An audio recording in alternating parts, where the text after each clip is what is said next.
நான் போட்டி போடுறதா ஏக் சார் மிஸ்கின் சாரோட போட்டி போடணும். நீங்கள் சொல்லுங்கள் சார். எனக்கு தான் தெரியுமே, அந்த மனுஷன் வீட்டுக்கு போங்க சார். அவர் புத்தகத்து மேலே தூங்குறாரில்ல, படுக்கையில் படுத்து தூங்குறான்னு தெரியுது. அவ்வளோ படிக்கிற ஒரு ஆள். நீங்கள் அவர்கிட்ட போய் எந்த விஷயம் வேணா கேளுங்க, யார் வேணா கேளுங்க. ரொம்ப ஆத்மார்த்தமாக சொல்லி கொடுக்க ஒரு மனுஷன்.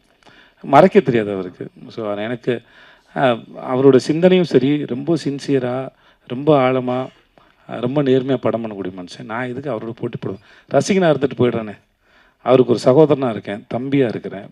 என்னை கண்ணம்மான்னு செல்லமாக கூப்பிடுவாப்புல. ஸோ அப்படியே இருந்துட்டு போகிறேன். நான் இதுக்கு அவரோட போட்டி போடணும்.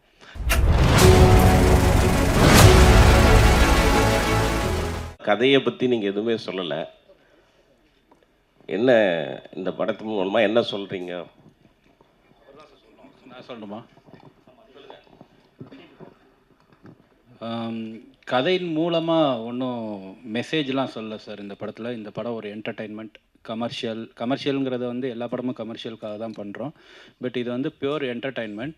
ஸோ எனக்கு பேசிக்காக வந்து ஒரு கதையை சொல்கிறதுக்காக படம் எடுக்கலை. நம்ம அந்த படத்தில் வந்து அந்த படம் எடுக்கிறதுக்காக ஒரு கதையை வந்துட்டு யூஸ் பண்ணிக்கிறோம்.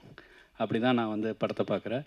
ஸோ ஏஸ் வந்து பியூர்லி என்டர்டெயின்மெண்ட் சார். நீங்கள் உள்ள கதை இருக்குது, நல்லாயிருக்கும். என்ன கதை அப்படின்னு சொல்கிறேன், எந்த மெசேஜ் நான் சொல்லலை சார். அது வந்து ஃபுல்லி என்டர்டெயின்மெண்ட். வந்த உடனே எல்லா கைண்ட் ஆஃப் எமோஷன்ஸும் எமோஷ்னல்ஸாக இருக்கும். நல்லா கொஞ்சம் ஜாலியாக போகும். Action. It's a pure entertainer sir. Vijay சேவி சார், இதுக்கு முன்னால் சூப்பர் டூப்பர் ஹிட் படம் மகாராஜா பண்ணியிருக்கீங்க. கலெக்ஷனும் 100 கோடிக்கு மேலே, தரம் வயசும் அவ்வளோ பெரிய இது. அந்த படத்துக்கு அப்புறம் இந்த படம் வருது, எப்படி இருக்கு? நடுவில் விடுதலை பாகம் 2 வந்ததே சார். என்ன சார் நீங்கள் எவ்வளோ பெரிய படம் சார் அது? மன்னிச்சுக்கோங்க சார். நான் நடித்து நான் ரொம்ப பெருமைப்படுற படம் சார். எனக்கு வந்து ஓகே சார், வெற்றி சாரோட ஒர்க் பண்ணதாக இருக்கட்டும், விடுதலை 2ஆக இருக்கட்டும், அதெல்லாம் வந்து என்னைக்காவது இப்போ வாழ்நாளில் கிடைக்கிற பாக்கியம் சில படங்கள் வந்து. ஸோ அதனால் அது எப்படி ரொம்ப நன்றி சொல்லுங்கள் சார். ஓகே சார், இந்த 2 வெற்றி படத்துக்கு அப்புறம் வரக்கூடிய படம் எப்படி இருக்குது மனநிலை? சார் இது ஒரு நல்ல ஒரு கமர்ஷியல் என்டர்டெய்னர் சார். இந்த படம் ஜாலியாக இருக்கும், வந்து சிரிச்சிட்டே இருக்கலாம். ஆக்ஷன் இருக்குது, ரொமான்ஸ் இருக்குது. இது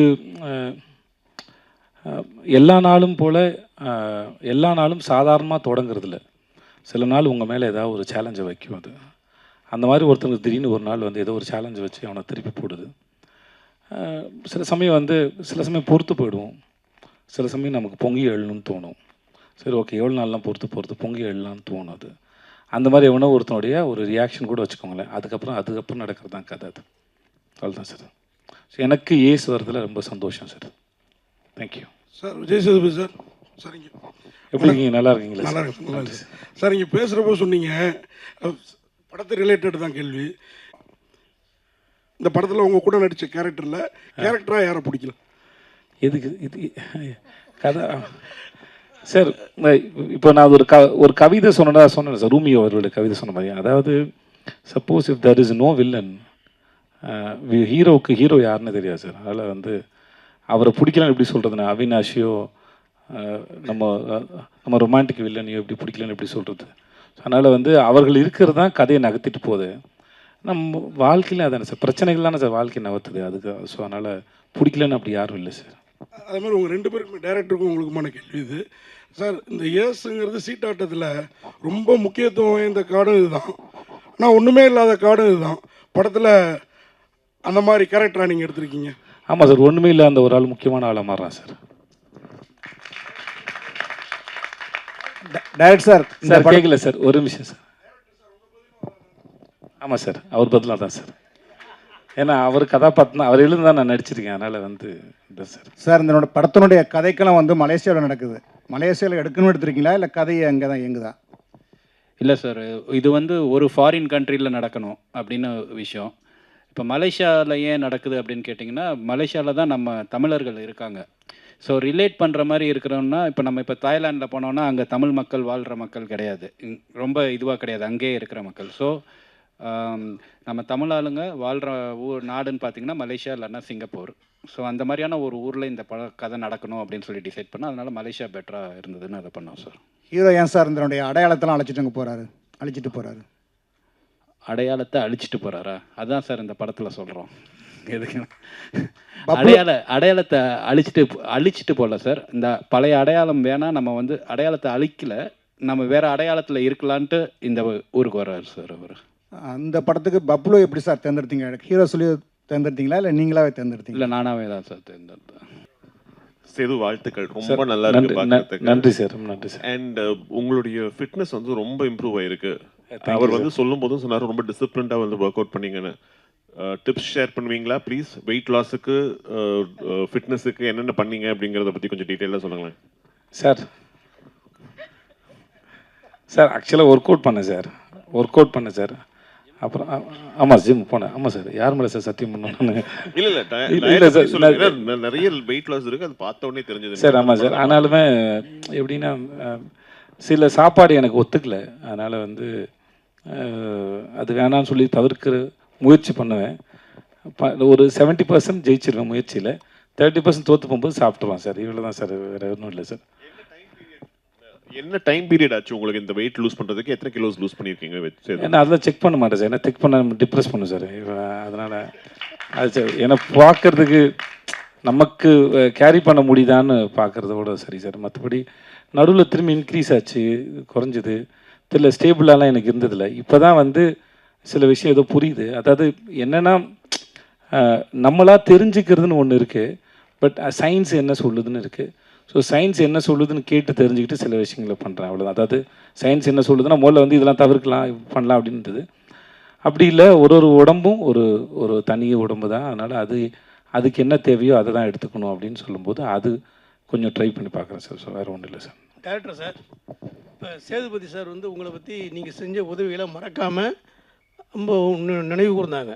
ஆனால் அந்த கான்செப்டில் எதுக்கு நீங்கள் வந்து சேதுபதியை அந்த அளவுக்கு படுத்தி அறிமுகப்படுத்தின விஷயங்களை ஏன் செஞ்சீங்க? அவங்க மேலே ஏன்னா அப்படி ஒரு ஈர்ப்பு ஏன் உங்களுக்கு ஏற்பட்டுச்சு? அந்த ஆடிஷனில் பார்த்ததா சார்? அது வந்து எந்த ஒன்றும் இல்லை சார். அப்போ வந்து நான் வந்து கோ டைரக்டராக ஒர்க் பண்ணிகிட்டு இருந்தேன் சார், அவர் சொன்ன மாதிரி. அப்போ வந்து ரொம்ப சின்ன வயசு. அப்போ ஆடிஷன் பண்ணையில் சார், அவர் ஆடிஷன் பண்ணையில் பியூர் டேலண்ட் மட்டும்தான் சார். அப்போது எந்த கேல்குலேஷனுமே கிடையாது சார். அப்போ பார்க்கையில் இவரை காஸ்ட் பண்ணால் நமக்கு ஏதாவது யூஸ்ஃபுல்லாக இருக்குமா, இப்போ அந்த மாதிரிலாம் எதுவுமே கிடையாது. பார்த்த உடனே ரொம்ப பியூரான ஒரு டேலண்ட். எப்படின்னா எந்த அளவுக்குன்னா அவங்க வர்றாரு, வந்த உடனே இந்த மாதிரி நாங்கள் ரொம்ப அவசரமாக ஒரு இடத்துக்கு கிளம்பிட்டு இருந்தோம். அப்போ டைரக்டர் கூப்பிட்டாருன்னு சொல்லிட்டு அப்போ வந்து அவசரமாக போனோம். அப்போ வந்து அவர் வந்த உடனே சொன்னார், இந்த மாதிரி போய் இந்த கேரக்டர் அப்படின்னோடனே சரி நீங்களே எழுதி நடிங்க அப்படின்னு சொல்லிட்டு சொன்னோம். அவரே எழுதினார் உட்காந்து. எழுதிட்டு அப்போ எனக்கு நல்லா ஞாபகம் இருக்குது, வேகமாக கீழே ஓடி போய் ஒரு அந்த 2 ரூபா ஜெல்லு கிடைக்கும். அப்போது 12 ரூபாயா அது?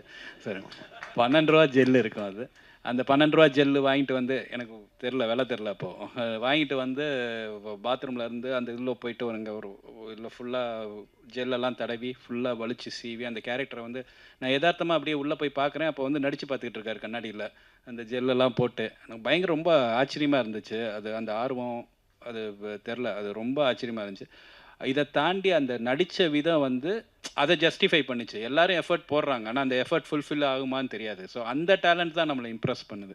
ஸோ ஒவ்வொரு தடவையும் வந்து நான் செட்டில் நீங்கள் நடிக்கையில்னு நினைக்கிறேன். அப்போ நடிக்கையில் வந்து ஃபஸ்ட் டைம் ஆர்டிஸ்ட்டு எந்த யாரும் வந்து பண்ண தேவையில்லை. அப்போ யூனிட்டில் எல்லோரும் வந்துட்டு கை தட்டுறாங்க அந்த இடத்துல ஒரு சீன் நடிக்கையில். அப்போது அந்த டேலண்ட்டு தான் சார், வேறு ஒன்றுமே காரணம் கிடையாது. அந்த டேலண்ட்டுக்கான மரியாதை தான், வேறு ஒன்றுமே இல்லை சார். Mr. Vijay Sethupathi. சொல்லுங்கள் sir. Yeah. Loved the trailer and it looks fantastic. I can't wait to watch the film. You've done a great job. Just wanted to check something besides the film. Did you guys explore Malaysia and how was it? And also, what are your other travel destinations? Do you get time with your busy schedule? Do you go to some countries when you take out time for your vacations? Mr. Vijay, yes. Malaysia ரொம்ப அழகான நாடுங்க, ரொம்ப அழகான நாடு. நாங்கள் ஈப்போன்னு ஒரு இடத்துல போய் இறங்கினோம். அந்த இது ரிட்டையர்மெண்ட் சிட்டி மாதிரி இருந்தது. ரொம்ப அமைதியாக இருந்தது. ஒரு நாள் வந்து என்னடா ஊரே இவ்வளோ அமைதியாக இருக்கு, இந்த ஹெட் மாஸ்டர் கிளாஸ்க்குள்ள வந்தா இருக்கணும், அந்த மாதிரி அமைதியாக இருந்தது ஊரே. ஆனால் போக ரொம்ப பிடிக்க ஆரம்பித்தேன். அதுவும் அந்த ஊர் ஈப்போவும் சரி, தாய்பேங்க சார், டைப்பிங் போனோம் நாங்கள். அந்த ஊரும் சரி ரொம்ப பிடிக்க ஆரம்பிச்சிச்சு. அப்போ ஆமாம், கொலாசப்பாத்தாவா, ஓகே, அந்த ஊர் ரொம்ப பிடிச்சிருந்தது. அண்ட் மக்கள்லாம் ரொம்ப அன்பாக இருந்தாங்க, ரொம்ப அன்பாக இருந்தாங்க. அப்புறம் நம்ம மனிதர்கள், நம்ம மொழி பேசக்கூடிய நம்முடைய மக்களை நிறைய பேர் பார்க்கும்போது இன்னும் வந்து ஒரு வெளிநாட்டில் இருக்க ஒரு ஃபீலே இருக்காது. ஆல்மோஸ்ட் அது அவ்வளோ பிடிச்சிருந்து. அப்புறம் சைனீஸ் ஒரு மார்க்கெட்லாம் போனோம். நாங்கள் நிறைய ரோட்லலாம் ஷூட் பண்ணியிருக்கோம். யாரும் எதுவும் எந்த போஸ்டும் பண்ணதில்ல, யாரும் தொந்தரவு நினச்சதில்ல. இந்த கோலசப்பத்தா அப்படிங்கிற இதுலேருந்து அவங்க அது ஒரு சின்ன மீன் கிராமம் மாதிரி, மீனவர்களுடைய கிராமம் மாதிரி. அங்கே சைனீஸ் அவ்வளோ பேர் இருக்கிறாங்க.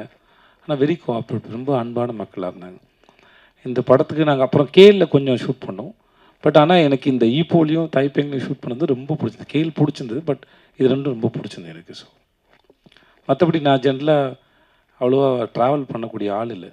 ஏன்னா ஷூட்டிங் போகிறது அது ஒரு தனி அனுபவம். இப்போ நீங்கள் வேறு எங்கேயாவது ஒரு இடத்துக்கு போனீங்கன்னா கூட அங்கே போயிட்டு ஒரு மணி நேரம் 2 மணி நேரம் இருந்துட்டு நீங்கள் வந்துடுவீங்க. நாங்கள் அப்படி இல்லை, ஒரு இடத்துக்கு போகிறோம். இப்போ கூட நான் வாகமனில் ஷூட் பண்ணிட்டு உள்ள ஒரு ஃபாரஸ்ட்குள்ளே ஷூட்டு வெப் சீரிஸ்க்கு. நாங்கள் க்ரூ மெம்பரோட எல்லாரோடையும் போய் அங்கே உட்காந்து ஒரு 4 டேஸ் இருக்கிற ஒரு இடத்துல ஒரு 4 நாள் இருந்து தங்கி அந்த இடத்த அனுபவிக்கிற சுகம் இருக்கு இல்லையா, அது எங்களுக்கு ரொம்ப நிறையாவே கிடைக்குது. நான் ஒரு லொக்கேஷன் போகும்போதும் அதை விட்டுட்டு வரும்போது அது எந்த ஊரோ எந்த மொழி பேசுகிறதோ இல்லை எந்த நாடோ எதுவாக வேணா இருக்கட்டும், ஆனால் அந்த இடத்துல கொஞ்ச நாள் இருந்துட்டு போகும்போது எனக்கு அது மிஸ் பண்ணுற ஃபீல் கண்டிப்பாக இருக்கும் அது. ஸோ எங்களுக்கு ஜென்ரலாக ட்ராவல் பண்ணுறத விட ஷூட்டிங் போகிற எங்களுக்கு வந்து அந்த அனுபவம் ரொம்பவே நல்லா இருக்கும்னு நான் நம்புகிறேன்.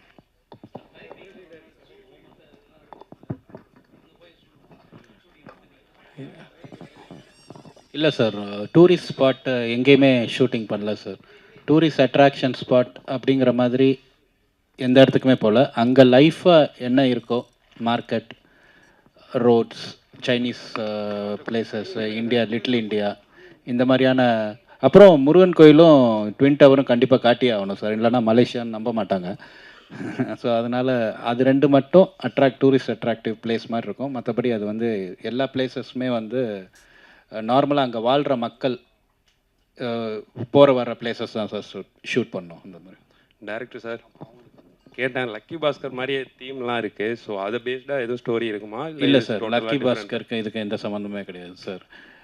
லக்கி பாஸ்கர் வந்து சரி ஒரு அந்த மாதிரியான ஒரு ஆஸ்பெக்டில் பார்த்தீங்கன்னா அதில் ஒரு மாதிரி க்ளோஸ்லி ரிலேட்டடாக இருக்கும் சார். பட் தீமாக பார்த்தீங்கன்னா அதுக்கு இருக்கும் இந்த ஒன்றும் சம்மந்தம் இல்லை சார் லக்கி பாஸ்கருக்கு. ஹீரோயின் மேம்கிட்ட கேட்கணும். அதான் நீங்கள் வரப்போ தமிழே தெரியாதுன்னு வந்து டைரக்டர் சார் சொன்னார். நீங்கள் ஆனால் அவ்வளோ அழகாக தமிழ் பேசுனீங்க. படத்தில் வந்து தான் தமிழ் லேர்ன் பண்ணிக்கிட்டீங்களா இல்லை முன்னாடியே தமிழ் தெரியுமா? இல்லை படத்தை ஷூட் பண்ணும்போது I think I got a little more practice. நீங்கள் பாருங்கள், இப்போ 30% தமிழ் தான், everything else is Tanglish. But like I was saying, shoot டைமிங்கில் எல்லோரும் ரொம்ப சப்போர்ட் கொடுத்துருக்காங்க. ஏடிஸ் எல்லோரும் உட்காந்துட்டு everyone has 100 different things to do. But everyone from Vijay sir, ஆரு sir, everyone sat with me. கொஞ்சம் சில சமயம் ஒரு நியூ லாங்குவேஜில் we don't know where to put the bosses, Mphasis எங்கே வரணும் தெரியாது. ஸோ அந்த சின்ன சின்ன விஷயத்தில் எல்லோரும் ரொம்ப சப்போர்ட் கொடுத்துருக்காங்க. ஸோ இப்போ I've got 30% because of ways. Hopefully going forward maybe 50-60% one day. இல்லை ஃபஸ்ட்டு படம் விஜய் அண்ணாவோட எப்படி ஃபீல் பண்ணீங்க, அதை பற்றி கொஞ்சம் ஷேர் பண்ணுங்கள். அப்புறம் வந்துட்டு தமிழில் வந்து அடுத்து உங்களுக்கு லைனப்பில் எவ்வளோ படம் இருக்குது? ஏன்னா நீங்கள் நிறைய பேர் சொன்னாங்க நிறையா படம் உங்களுக்கு வரிசையாக இருக்குது அப்படின்னு சொல்லி. ஸோ அதை பர்டிகுலராக கேட்கணும். ஸோ உங்கள் முதல் question, working with Vijay sir was amazing. I have always admired his work and the ஒரு audience member ana what we see, obviously that I have always had great admiration for. But in the shooting process I got to see a little bit of how sir approaches a character, how he uses improvisations. ஒரு லைனில் எப்படி சொல்லணும், எப்படி அதை breakup பண்ணிட்டா அது meaning கொஞ்சம் change ஆகிடும். how you can get all those smaller nuances. So as an artist it was like ஒரு மாஸ்டர் கிளாஸ் மாதிரி. ரொம்ப நல்லா இருந்தது. ஐ லேர்ன்ட் அ லாட். இப்போ தமிழ் இண்டஸ்ட்ரியில் my next film is Madrasi. Vijay sir, இந்த படத்துக்காக நீங்கள் என்ன ஹோம் ஒர்க் பண்ணீங்க? கார்ட்ஸ் ஏதாவது ரியல் லைஃப்பில் விளையாடுவீங்களா சொல்லுங்கள்.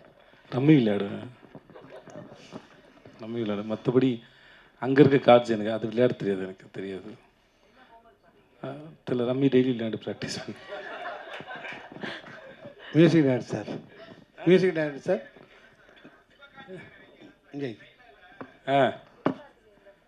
யார்? நாகராஜா? இந்த மாதிரிலாம் கேள்வி ஒன்றால் மட்டும் தான்டா கேட்க முடியும்.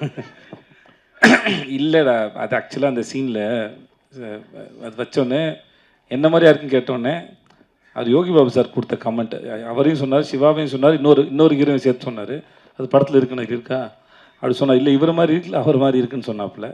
சார் அது 3 பேர் சொன்னாரா? 3 பேர் சொன்னார். அவரோட டைமிங் தான் அது, வேறு ஒன்றும் இல்லை. ஓகே தானா? சார் வேறு ஏதாவது கேள்வி இருக்கா மிஸ்டர்? சார் மியூசிக் டைரக்டர் வேறு எதிர்பார்க்குறாரு அவர்.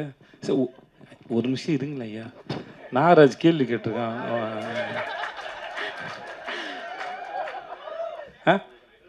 அப்புறம் யோசிச்சுட்டு வரியா? ஓகே. என்ன சார் கேள்வி இங்கே ஒரு கேள்வி வந்துருச்சு சார். சார் ரொம்ப நேரம் மைக் வச்சுட்டு இருக்கா sir. Sir music director sir, ஒரு படத்தில் வந்து பாட்டுகள் எடுக்கும்போதும் ரீரெக்கார்டிங் அவங்களே தான் பண்ணுவாங்க. ஆனால் இப்போ இளையராஜாலாம் பிஸியாக இருக்கும்போது ஒரு தீபாவளியிலலாம் 5 படம் 6 படம் இருக்கும்போது அவர் தான் பண்ணுவார்.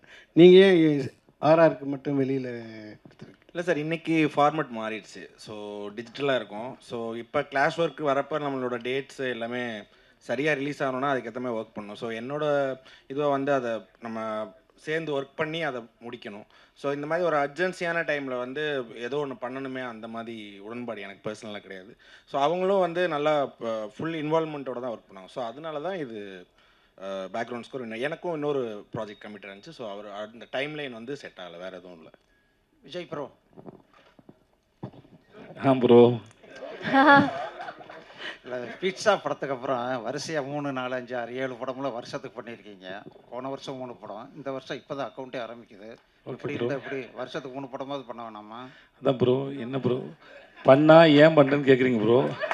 பண்ணனா ஏன் பண்ணலன்னு கேட்குறீங்க ப்ரோ. நான் என்ன பண்ணிட்டேன் ப்ரோ சொல்லுங்கள் ப்ரோ. கேட்க மாட்டேங்க ப்ரோ இதுக்கு முன்னாடி யோசிச்சு பாருங்க ப்ரோ, லிஸ்ட்லாம் எழுதி போட்டு நீங்கள் தான் எல்லோரும் சாட்சி இல்லை, எல்லோரும் சாட்சி. அதனால் வந்து அந்த பண்ணதுக்கு நான் காரணம் இல்லை, பண்ணாமல் போகிறதுக்கு நான் காரணம் இல்லை. ஏன்னா சில சமயம் சில படங்களை பண்ணியிருப்போம். இப்போ முன்னாடி சொன்ன பதில் தான் அது. என்னென்னா அந்த படங்கள் ரிலீஸ் வந்து நம்ம இப்போ இன்றைக்கி இந்த படம் ரிலீஸ் ஆகுதுன்னா இதை நானாக ஃபிக்ஸ் பண்ணுறேன், இல்லை என் ப்ரொடக்ஷன் கம்பெனி தான் ஃபிக்ஸ் பண்ணுறது. ஸோ சில படங்களை வந்து அவங்க நல்ல நாள் பார்க்குறது இல்லை தள்ளி போடுறதுக்குலாம் அவங்களோட சாய்ஸ். அது அப்படி தேங்கி வரும்போது அது மொத்தமாக தெரிஞ்சிருக்கும், அப்படி தானே ஒழிய. மற்றபடி நான் வழக்கமாக என்னுடைய வேலைகளை செஞ்சுக்கிட்டு தான் இருக்கிறேன். ரிலீஸை வந்து ப்ரொடக்ஷன்ஸ் பிளான் பண்ணுறாங்க, அவ்வளோதான், வேறு ஒன்றும் இல்லை. நத்திங். Okay bro. விஜய் சேவி சார், நீங்கள் இந்த வர்ணம் படத்தை பற்றி பேசுனீங்க, அவர் ஹெல்ப் பண்ணார்னு. அது வந்து எப்போமோ வந்த படம், நடுவில் கொஞ்சம் பக்கத்தை காணும் சொன்னீங்க, நன்றி இதை பற்றி சொன்னீங்க. அதே மாதிரி நீங்கள் நிறைய பேருக்கு, தயாரிப்பாளருக்கு, நடிகர்களுக்கு, கேமராமேனுக்கு எல்லாம் நிறைய வாய்ப்பு கொடுத்துப்பீங்க. அவங்களாம் நன்றியோடு இருப்பாங்களா? அவங்க அப்படி இல்லாமல் இருக்கும்போது உங்கள் மனநிலை எப்படி இருக்கும்? ரொம்ப நாள் முன்னாடி ஒரு இன்டர்வியூவில் எனக்கு கேள்வி கேட்டாங்க, மற்றவங்க நம்மளை யூஸ் பண்ணிக்கும்போது நீங்கள் என்ன நினைக்கிறீங்க கேட்டாங்க. சரியாக தெரிஞ்சால் நல்லா யூஸ் பண்ண முடியும் என்ன அப்படின்னு சொல்லியிருந்தேன் நான். ஸோ அதே போல் தான் இது. மற்றபடி சார் இப்போ யாருக்காவது எதையாவது இப்போ இவர் எனக்கு ஒரு உதவி பண்ணாருன்னு வச்சுக்கோங்களேன், இவன் நாளைக்கு வந்துடுவான், இவனை வச்சு படம் பண்ணுவான்னு நினச்சி பண்ணுறதில்ல. அந்த நேரத்தில் தன்னுடைய தொழிலுக்கு சரின்னு எதையோ அதை அவர் செஞ்சார் ஒழிய இவனுக்கு வாய்ப்பு தரணுங்கிறதுக்கு அவர் அது பண்ணல. ஆனால் அந்த பலனை அடைஞ்சவன் நான், என்கிட்ட நன்றி விசுவாசம் இருக்குது. நான் அதை திருப்பி செலுத்துவதற்கு காலம் எனக்கு ஒரு சந்தர்ப்பம் வழங்குது. அதுவும் நான் சும்மா ஓகே எது வேணால் பண்ணலாம் ஆறுமுகத்தோடுன்னு பண்ணல. என் தொழிலுக்கு சரின்னு படுற இந்த கதை நல்லா இருக்குது, இது சரியாக பண்ணுவான்னு நினச்சி. ஸோ அந்த காலம் அந்த தொழிலுக்கான நியாயங்கிற தராசில் வச்சு தான் அது 2 பேரும் ஒருத்தருக்கு ஒருத்தர் பரிமாறிக்கிட்டோமே ஒழிய இது கிடையாது. ஸோ பட் ஆனால் எனக்கு அன்றைக்கி தேதிக்கு அந்த வேலை எவ்வளோ பெரிய வேலை செஞ்சதுன்னு இருக்குல்ல இவர் செஞ்ச. ஏன்னா அது வந்து எப்படின்னா யாருடைய பார்வையாவது நம்ம மேலே விழுந்துடாதா அப்படிங்கிற ஒரு ஏக்கத்தோடையே அது தெரிகிற ஒரு காலகட்டம் தான். ஓகே, அந்த மாதிரி ஒரு சந்தர்ப்பத்தில் காலம் சரியாக கணிஞ்சு வரும்போது ஒருத்தர் வந்து உங்களுக்கு வந்து ஓகே நீங்கள் இங்கே இருந்துருந்தீங்க, ஓகே இதுக்கப்புறம் இந்த சீட்டுக்கு நான் வந்து போங்க அப்படின்னு சொல்கிறாங்க. அந்த நிகழ்வு என் வாழ்க்கையில் இவருக்கு சாதாரணமாக இருக்கலாம். நம்மளும் இப்போ நீங்களோ நானோ இங்கே இருக்க எல்லாருமே வந்து சாதாரணமாக நடக்கும்போது நம்ம யாருக்கோ ஒருத்தருக்கு ஒரு சின்னதாக ஒரு வேலை செஞ்சுருப்போம். அது அவர்கள் வாழ்க்கையில் என்ன பண்ணுது. மெய்யழகன் படத்தோட கதையை போல தான் அரவிந்த் சாமி சாரோட ஃபேமிலி ஒரு சைக்கிளை கொடுத்துட்டு போனதில் ஒரு குடும்பம் வந்து எவ்வளோ பெருசாக கட்டத்துக்கு நான் வந்து போச்சுங்கிறது இல்லையா. அவங்க கொடுக்கும்போது இந்த வச்சு சைக்கிளை வச்சு வாழ்க்கையில் முன்னேறுப்பா அப்படின்னு கொடுக்கல. பட் அந்த சைக்கிளை வச்சுட்டு அந்த குடும்பம் எப்படி முன்னேறினாங்கிறது அவங்களுடைய தனிப்பட்ட உழைப்பு தான் காரணம். அதே போல் தான் பெறுகிற உதவியோ இல்லை இந்த மாதிரி செயல்னால கிடைக்கிறத வச்சு நம்ம எப்படி வரோங்கிறது தான் இருக்குது. பட் இருந்தாலும் ஸ்டில் எனக்கு இன்னமும் அது இருக்குது, அது உள்ளே இருக்குது. அது இன்னமும் என்னை வந்து அதான் சொன்ன உயிர்ப்போடு இருக்க வைக்கிது. அது ஸோ அதுக்கு என்றைக்குமே நன்றி கடன் பட்டிருக்குன்னு சொல்லுவேன். என்ன வேணால் நடக்கலாம், எனக்கு அவருக்கு சண்டைகள் வரலாம், மிஸ் அண்டர்ஸ்டாண்டிங் வரலாம், அது வேற ஒரு சம்பத்தினால் நிகழ்வது.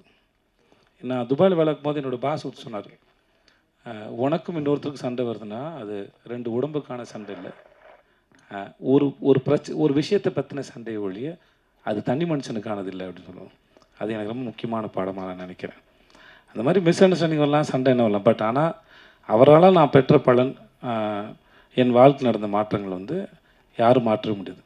ஒருவேளை இதெல்லாம் கடவுள் தான் பிளான் பண்ணி செய்கிறாருன்னா அந்த கடவுள் எனக்கு பிளான் பண்ணி அனுப்பின ஒரு ஆளாக அவரை பார்க்குறேன். ஓகே, இந்த வேலையை இவர் செய்யுங்கன்னு சொல்கிறாங்க. ஸோ அப்படி தான் பார்க்குறேன் சார். நன்றி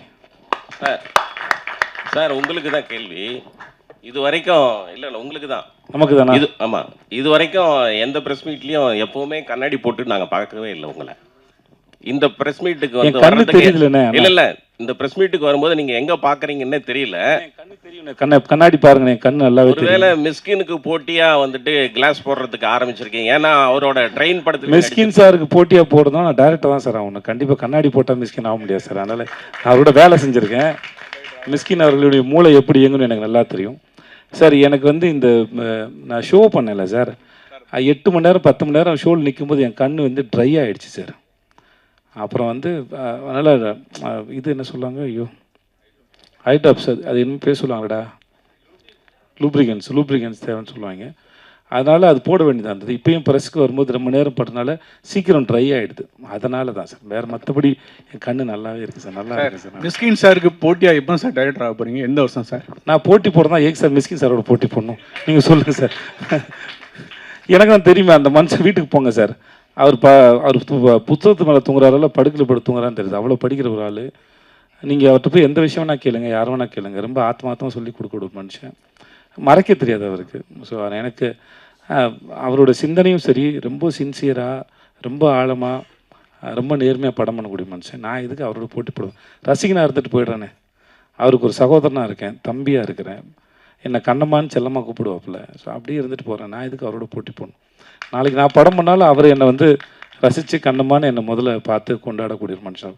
கடைசி வச்சான ஒரு படத்தை பார்த்து அவருக்கு என்ன சார் இருக்குது, விசாரணை ஒரு படத்துக்கு அவர் ஏன் சார் சமுத்திரகனி சார் சொன்னார்ல, அவர் நிஜமாகவே சினிமாவை அவ்வளோ உண்மையாக ரொம்ப நேர்மையாக நேசிக்கூடிய ஒரு மனுஷன். அவர் பேசுறது முன்ன பொண்ணு புரிஞ்சிக்கப்படலாம் ஒழிய அவர்கிட்ட அந்த மாதிரியான எந்த விதமான யாரையும் இறக்கி பேசணுங்கிற எண்ணமே இருக்காது. ஏன்னா தன்னுடைய படம் இப்போ இங்கே வரோம், இன்றைக்கி உட்காந்து பேசணும்னா என்னென்னா, எங்களுடைய படம் ரிலீஸ் ஆகுது, நீங்கள் தான் எங்களுடைய படத்தை கொண்டு போய் மக்கள்கிட்ட கொண்டு போய் சேர்க்க முடியும், கொண்டு போய் சேர்க்க வேண்டிய வேலை இருக்குது. நாங்கள் பேசுகிறோம். சம்மந்தமில்லாத வேற ஒருத்தர் படத்தை இங்கேருந்து போய் மணிகண்டன் போய் பார்த்து உட்காந்து சந்தித்து அதை பேசி படம் பார்த்து ஒரு வீடியோ எடுத்து போட வேண்டிய அவசியம் அவருக்கு என்ன இருக்க போகுது? அற்புதமான மனிதர் நான் சந்திச்சதில்ல. Okay, thank you sir. Director sir, ஒரு கேள்வியிலே 3 கேள்வி நான் தான். என்னென்னா, ஃபஸ்ட்டு இந்த உங்கள் பாட்டு உருகுது பாட்டு ஒரு 75 லட்சத்தை தாண்டி போயிட்டுருக்குது. அந்த மியூசிக் டைரக்டரில் பக்கத்தில் உட்காந்து நீங்கள் வேலை, அவர் பிரமாதமான மியூசிக் டைரக்டர், அது விஜய் சேதுபதி சாரே சொன்னார். ஆனால் நீங்கள் உட்காந்து வேலை வாங்கினதுனால தான் அப்படியா? படத்துலேயும் வேறு பாட்டு அதிகம் இல்லைன்னு சொன்னீங்க, அது ஒரு கேள்வி. அடுத்தது, ஒரு படத்தில் வில்லன் நல்லா இருந்தால் தான் ஹீரோ டெப்த்தாக காமிக்க முடியும். அதனால தான் அவினாஷும் பப்ளுவும் தேடி பிடிச்சி போட்டிருக்கீங்களா? அது ஒரு கேள்வி. இது எல்லாத்துக்கும் மேலே 10 அசிஸ்டண்ட்டை மேடையில் நிறுத்துனீங்க. இப்போல்லாம் 4 அசிஸ்டன்ட் வச்சுருந்தாலே 2 லேடி அசிஸ்டன்ட் வச்சுக்கிறாங்க நம்ம டைரக்டருங்க. நீங்கள் ஏன் பெண்களுக்கு முக்கியத்துவம் கொடுக்கலையா? திரும்பி நீங்கள் தான் ப்ரொடியூசரும் கூட. 3 கேள்விக்கும் பதில் சொல்லுங்கள். நன்றி சார். மியூசிக் டைரக்டர் வந்து இந்த பாட்டு வந்து ஒரு 4 எத்தனை பாட்டு போட்டோம் இதுக்கு? நிறைய பாட்டு போட்டோம் சார். இது எப்படின்னா, இந்த பாட்டு உருகுது பாட்டு வந்து ஃபஸ்ட்டு போடவே இல்லை சார். ஒரு பாட்டு போட்டு எடுத்துகிட்டு போய் மலேசியாவில் வந்து அந்த பாட்டுக்கு ஷூட் பண்ணோம் சார். அந்த மாண்டாஜ் சாங் தான் ஃபுல்லாக. அந்த பாட்டு போட்டுக்கிட்டு இருக்கையில் இன்னொரு பாட்டு கையில் இருந்தது சார். அப்போ அவங்க டான்ஸ் கொரியோகிராஃபர் வந்து லீலாவத்தின்னு அவங்க வந்திருந்தாங்க. அவங்களுக்கே கன்ஃபியூஷனாக இருக்கும் நமக்கு எந்த பாட்டு போட்டோன்னு. அதுக்கப்புறம் அந்த மாண்டாஜை எடுத்துகிட்டு வந்து இங்கே போட்டு காட்டி அதுக்கப்புறம் கம்போஸ் பண்ணி அதை இது எழுதின சாங் தான் சார் உருகுது. ஸோ அது அவர் பண்ணது தான். ஆனால் நான் கொஞ்சம் ஸோ இந்த மாதிரி தான் அதோட ப்ராசஸ். ஸோ அது ஒன்று. ரெண்டாவது என்ன சார் சொன்னீங்க?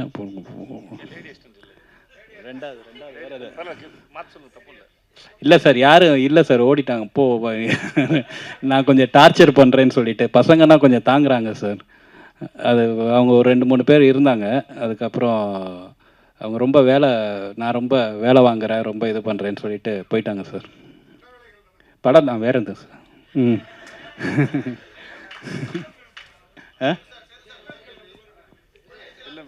வில்லன்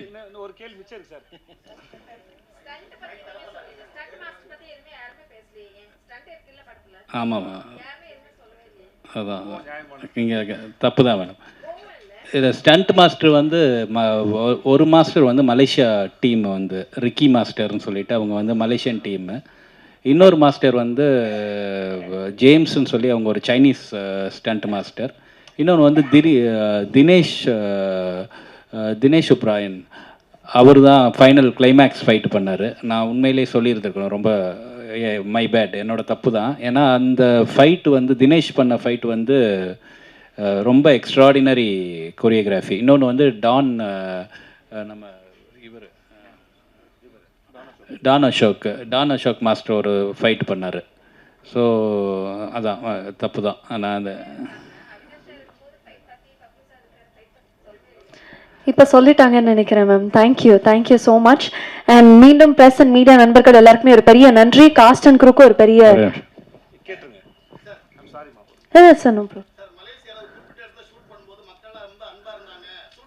எல்லா இடத்துலையும் சார், எல்லா இடத்துலையும் சார். இல்லை சார், நான் அங்கேயும் இல்லைன்னு சொன்னேன், எங்கேயுமே இல்லை சார். இல்லை சார், கேள்வி ஓகே, எங்கேயுமே சார். எப்பவுமே பொதுமக்கள் வந்து சார் அவங்களுக்கு மூல தேவையில்லை சார், வந்து நம்மளோட ஃபோட்டோ எடுத்து நம்மளை சந்திக்கணும். நம்மளை சந்திக்க வருது பேரன்பு தானே சார், அதை ரிசீவ் பண்ணுறதுல ஒன்றும் இல்லை சார். அதனால் எப்பவுமே அது சந்தோஷம் தான் சார். ஏன்னா இல்லை சார், மலேசியாவிலன்னு சொன்னால் மலேசியாவில் படத்தை பற்றி பேசிகிட்டு இருக்கோம் சார். நல்லா சொல்கிறேன் சார், வேறு ஒன்று. ஏன்னா மலேசியா பற்றி அவங்க கேட்டாங்க சார், அதனால் அதை பற்றி சொன்னேன் சார்.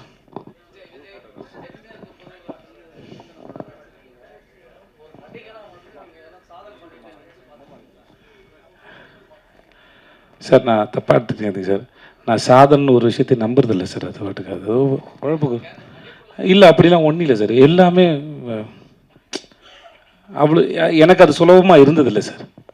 நான் போய் புரிஞ்சுக்கிட்டு அந்த வேலையை செய்கிறது. இப்போது சார் டைரக்டர் சொன்னார் இல்லையா, போயிட்டு இப்போ யோகி பாபோட சேர்ந்தோ இல்லை ஒரு சீனையோ எல்லா இடத்துலையுமே சரி, அந்த சீனை புரிஞ்சுட்டு அதை பெர்ஃபார்ம் பண்ணும்போது சார், அப்போது நாங்கள் சரியாக தான் பண்ணியிருக்கோன்னு நாங்களே முடிவு பண்ண முடியாது சார். அது சாய்ஸ் அவங்களோடது, யார் இயக்குனரோ அவங்களோட சாய்ஸ். இப்போ நல்லா இருக்குன்னு நம்ம நினைக்கிறோன்னு வச்சுக்கோங்களேன், டைரக்டர் 1 more சொன்னால் பேசாமல் போய் 1 more பண்ணுறது தான் என் வேலை. புரியுதுங்களா? அப்போ நான் என்னுடைய வேலையை நானே ஜட்ஜ் பண்ண முடியாது, நானே தீர்மானிக்க முடியாது. நல்லா இருக்குது இதை வச்சுக்கோங்கன்னு கூட சொல்ல முடியாது. அதனால் நான் எப்படி நம்புறது, நான் எதையாவது சிறப்பாக பண்ணிட்டேன். ஸோ அது என்கிட்ட இல்லை. அப்புறம் இவர் சூஸ் பண்ணி ஒரு விஷயம் ஓகே சொல்கிறாங்க, என்னுடைய இயக்குனர் யார் வேணா இருக்கட்டும். அதுக்கப்புறம் அது நீங்களும் மக்களும் பார்த்து தான் நல்லா இருக்குன்னு சர்டிஃபிகேட் தரீங்க. அப்போ உங்கள்கிட்ட வந்து சேர்ற வரைக்குமே வந்து நம்ம சரியாக தான் பண்ணியிருக்குமோ தெரியாத போது நாங்கள் எப்படி முடிவு எடுக்கிறது சாதனை. ஸோ அதனால் எனக்கு அது இப்படி ஒன்றும் தெரியல. I'm sorry. Okay, thank you sir. அதை வந்து அதை எப்படி நீங்கள் முடிவு பண்ணல, அதே மாதிரி மக்கள் முடிவு பண்ணிட்டு நான் என்ன பண்ணேங்கிறத நானே சொல்லிக்கிறது செல்ஃப் டப்பா சார். வேணாம் சார் அது. Thank you sir. நன்றி. வந்திருந்தவங்க அத்தனை பேருக்கும் ரொம்ப ரொம்ப நன்றி. Thank you so much. தேங்க்யூ.